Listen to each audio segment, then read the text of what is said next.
कुणी बी चालायला लावेल आणि चालायला लावणाऱ्याला कुणी बी पळायला लावेल, याच्यात काय क्रांती असा विषय नाही.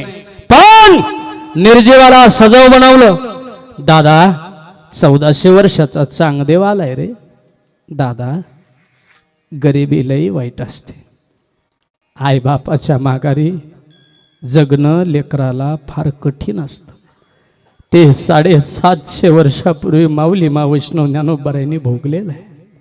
माझ्या माऊलीच्या वाट्याला चिमुरडी माझी मुक्ताई म्हणते, दादा अरे तो 1400 वर्षाचा चांगदेव आला रे.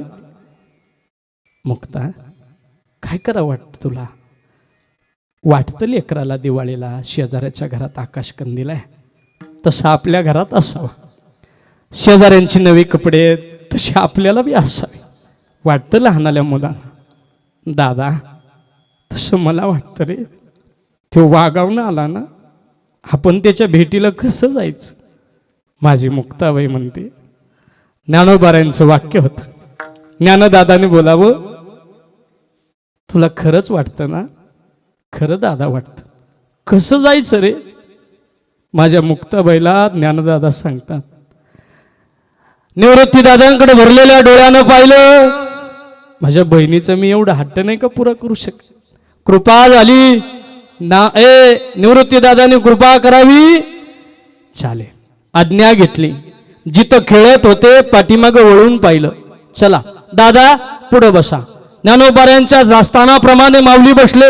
आपापल्या नंबर प्रमाणे बसले सगळे. आणि मग त्या भिंतीवर बसले आणि जगाच्या इतिहासामध्ये क्रांती झाली. 750 वर्षापूर्वीचा काळ. माझ्या ज्ञानोबारायांनी एका भिंतीला पाय लावला आणि इतिहास बोलता झाला. चालविली जडा भिंते, चालविली जडा भिंती.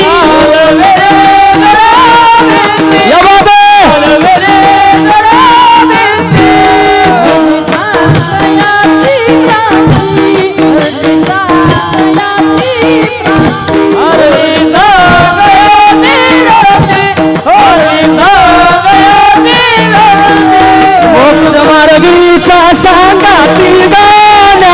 बाबा मोक्ष मार्गाचा सांगाती गा ज्ञानोबा माझा.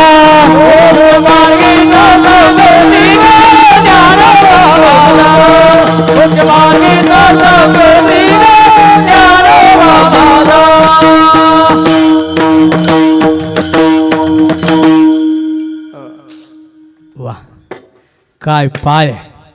एका भिंतीला पाय लागला. मायबाप भिंत चालायला लागली. अजून सांगू का? ताट बसा सगळे.